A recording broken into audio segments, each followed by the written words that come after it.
नमस्कार दोस्तों, आप लोगों से ढेर सारा प्यार प्राप्त करने के बाद आज मैं आपको महाकवि कालिदास की कहानी का दूसरा भाग प्रस्तुत करने जा रहा हूं। अगर आपने भाग 1 नहीं देखा है तो पहले आप उसे देख लें। वीडियो का लिंक डिस्क्रिप्शन में दे दिया है। तो चलिए शुरू करते हैं। इससे पहले अगर आप हमारे चैनल पर नए हैं तो हमारा चैनल को सब्सक्राइब जरूर करें। तो भाग 1 की प्रस्तुति में आपने देखा था कैसे मूर्ख कालिदास राजकुमारी विद्योत्मा को शास्त्रार्थ में हराकर उससे विवाह कर लेते हैं। परंतु जब राजकुमारी विद्योत्मा को कालिदास की मंद बुद्धि का पता चलता है तो वह अत्यंत दुखी हो जाती हैं। तत्पश्चात राजकुमारी विद्योत्मा कालिदास को धिक्कार कर घर से निकाल देती है और कहती है कि जब तक कि तुम सच्चे पंडित नहीं बन जाते घर वापस मत आना। अपमानित होकर कालिदास ज्ञान प्राप्त करने के लिए संकल्प लेते हैं और मां काली के मंदिर में जाते हैं। कालिदास मां काली के परम भक्त थे, इसलिए वे मां काली की प्रतिमा के समक्ष ध्यान लगाकर बैठ जाते हैं और कठोर तप करने लगते हैं। कालिदास धीरे धीरे अन्न जल का भी त्याग कर देते हैं, परंतु फिर भी मां काली प्रसन्न नहीं होती। तत्पश्चात कालिदास अपना सर मां काली की चरणों में समर्पित करने के लिए तलवार उठाते हैं, परंतु मां काली प्रकट होकर कालिदास को रोक लेती है। कालिदास की भक्ति से प्रसन्न होकर मां काली उन्हें विद्वान पंडित बनने का आशीर्वाद देती हैं। कालिदास ज्ञान प्राप्त कर अपने घर पहुंचते हैं और अपनी पत्नी को ज्ञान प्राप्ति के लिए आभार प्रकट करते हैं। राजकुमारी विद्योत्मा बोलती है, इसमें आभार प्रकट करने की क्या आवश्यकता है, मैं आपकी पत्नी हूँ। कालिदास बोलते हैं, तुम मेरी पत्नी थी, किंतु तुम्हारी वजह से मुझे ज्ञान की प्राप्ति हुई है, इसलिए अब तुम मेरी गुरु हो। राजकुमारी विद्योत्मा यह बात सुनकर फिर से दुखी हो जाती है, पर कालिदास किसी भी तरह उसे पत्नी मानने को तैयार नहीं होते। अंत में राजकुमारी विद्योत्मा कालिदास को श्राप दे देती है कि तुम्हारी मृत्यु एक नारी के हाथों होगी। कालिदास अपनी पत्नी को छोड़कर जंगल की ओर प्रस्थान करते हैं और जंगल में ही भ्रमण करने लगते हैं। एक दिन कालिदास घूमते घूमते धारा के राजा भोज के दरबार में पहुंचते हैं। राजा भोज कला तथा साहित्य के प्रशंसक थे, इसलिए उन्होंने कालिदास से एक कविता सुनाने को कहा। राजा भोज कालिदास की कविता सुनकर बहुत प्रसन्न होते हैं और उन्हें अपने दरबार में ही रहने के लिए कहते हैं। कालिदास राजा भोज की बात मान लेते हैं। एक दिन कालिदास को इच्छा हुई कि वो दरबारी जीवन पर नाटक की रचना करे।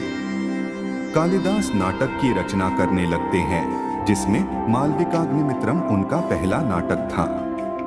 इसकी प्रस्तावना में उन्होंने इच्छा प्रकट की कि उन्हें नाटककार के रूप में ख्याति प्राप्त हो। कालिदास का पहला नाटक मालविकाग्निमित्रम बहुत लोकप्रिय हुआ तथा उनका दूसरा नाटक शाकुंतलम ने भी और अधिक सफलता प्राप्त की। कालिदास ने कुमार संभवम, मेघदूतम, रघुवंशम और ऋतुसंहारम नामक काव्यों की रचना की और उनकी ख्याति में 4 चांद लग गए। एक दिन राजा भोज ने कालिदास से कहा, तुम इतनी सारी कविताएं की रचना करते हो, परंतु मेरी प्रशंसा में कविता लिखने से इनकार क्यों करते हो? कालिदास ने कहा, महाराज, निस्संदेह आप एक महान राजा हैं, परंतु किसी नाशवान प्राणी की प्रशंसा करना कविता का लक्ष्य नहीं है। राजा भोज कालिदास की बात सुनकर नाराज हो जाते हैं और उनसे कहते हैं कि तुम मेरे दरबार में रहते हो, फिर भी अन्य कवियों की तरह मेरी गुणगान नहीं करते। कालिदास राजा भोज की यह व्यवहार से दुखी होकर राज दरबार को छोड़ देते हैं और किसी गांव में जाकर बस जाते हैं। कुछ समय बाद राजा भोज को पछतावा होता है और उनकी याद आने लगती है। तत्पश्चात राजा भोज कालिदास की खोजबीन शुरू करवाते हैं, किंतु कालिदास कहीं नहीं मिलते। एक दिन राजा भोज को कालिदास की खोज करने के लिए एक उपाय सूझता है। राजा भोज अपने राज दरबार में जाकर कहते हैं कि जो भी सबसे नवीन कविता सुनाएगा उसे 1 लाख स्वर्ण मुद्राएं दी जाएगी। फिर राजा भोज राज दरबार के सभी पंडितों की सभा बुलाते हैं और उनसे कहते हैं कि जब तक कालिदास नहीं आ जाते तब तक आप लोग सभी कविताओं को पुरानी बताते जाना। कविता सुनाने के लिए राज दरबार में अनेकों कवि आते हैं, परंतु राज दरबार के सभी पंडित उस कविता को पुराना बता देते हैं। जब ये बात कालिदास के कानों में पड़ती है तो वो राजा की मन की बात भांप लेते हैं। कवियों को निराश होकर वापस लौटते देख उनको दुख होता है और वो राजा को कविता सुनाने के लिए सोचते हैं। कालिदास एक कविता की रचना करते हैं और किसी रास्ते चलते आदमी को बुलाकर कहते हैं, यह कविता राजा भोज को जाकर सुनाओ, उनसे कहना यह तुमने लिखी है, वे तुम्हें बहुत पुरस्कार देंगे।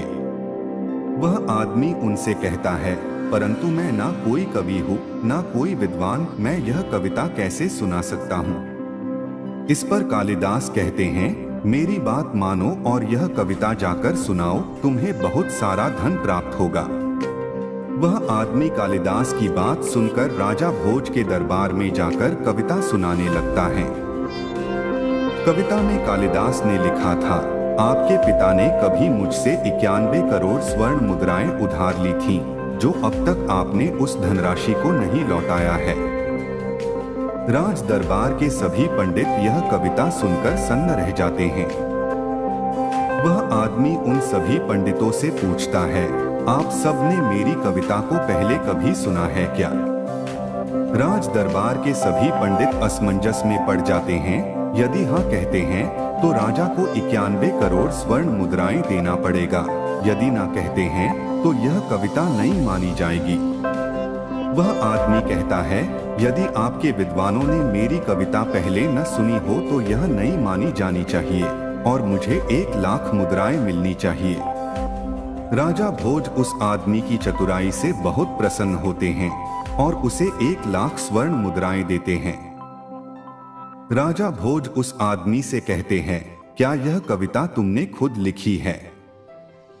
राजा की बात सुनकर वह आदमी थोड़ा घबरा जाता है। राजा बोलते हैं, डरो मत, यह धन अब तुम्हारा हो चुका है, सच सच बोलो, झूठ बोलोगे तो दंड मिलेगा। वह आदमी बताता है, महाराज यह कविता मैंने नहीं, गांव में एक विद्वान है, उन्होंने ही लिखी है। राजा समझ जाते हैं कि यह कविता कालिदास ने ही लिखी है। उस आदमी से पूछते हैं, तुम्हारा कौन सा गांव है, मुझे उस विद्वान से मिलना है। वह आदमी राजा भोज को कालिदास के घर लेकर जाता है। राजा भोज कालिदास से मिलकर कहते हैं, कालिदास मैं समझ गया था कि यह कविता तुमने लिखी है, मेरी अनुचित बात भूल जाओ और दरबार में चलो। कालिदास राजा की बात मान लेते हैं और उनके साथ चलने के लिए राजी हो जाते हैं। इस मेल मिलाप के बाद भी उनमें मतभेद बने रहते हैं।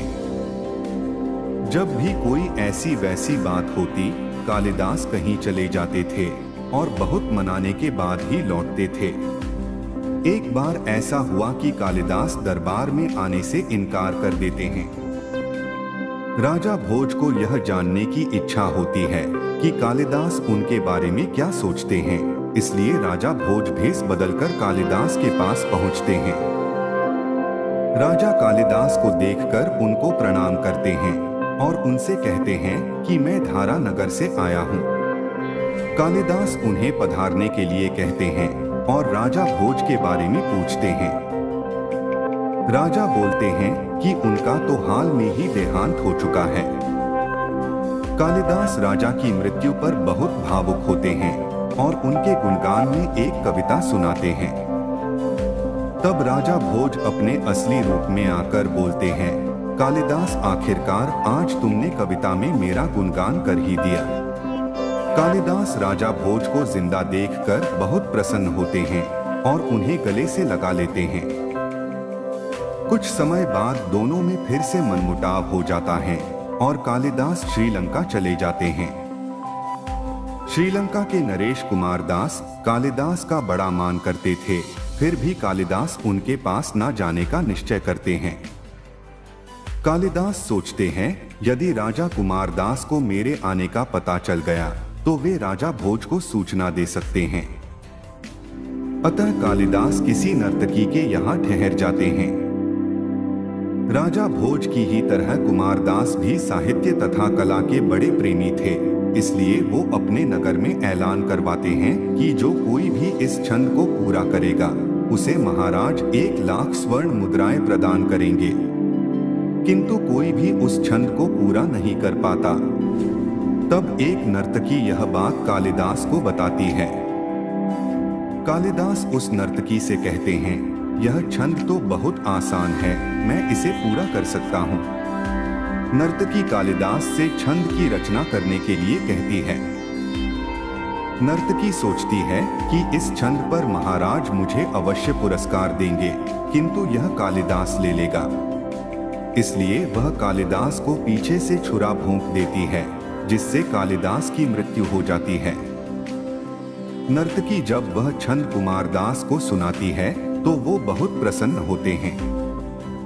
परंतु कुमारदास छंद की शैली से समझ जाते हैं कि यह छंद कालिदास ने लिखी है। कुमारदास नर्तकी से पूछते हैं, क्या यह छंद सचमुच में तुमने लिखी है? सच बताओ, अन्यथा कालकोठरी में बंद करवा दूंगा। नर्तकी डर जाती है और बोलती है कि क्षमा करें महाराज, यह छंद मैंने नहीं लिखी है। मुझे लालच ने अंधा कर दिया था, इसलिए मैंने रचनाकार की हत्या कर दी है। कुमारदास तुरंत नर्तकी के साथ उसके घर जाते हैं और देखते हैं कि कालिदास का मृत शरीर जमीन पर पड़ा है। कुमारदास बोलते हैं, हे भगवान, थोड़े से धन के लोभ में इस दुष्ट नारी ने इस महान व्यक्ति के प्राण ले लिए। कुमारदास कालिदास का दाह संस्कार करवाते हैं। कुमारदास शोक से इस कदर डूब जाते हैं कि खुद भी उसी चिता में कूद पड़ते हैं, जिससे उनका शरीर भी जलकर राख हो जाता है। मेरे प्रिय दोस्तों, यहाँ कालिदास की कहानी समाप्त होती है। यह कहानी आपको कैसी लगी कमेंट में जरूर बताएं। धन्यवाद।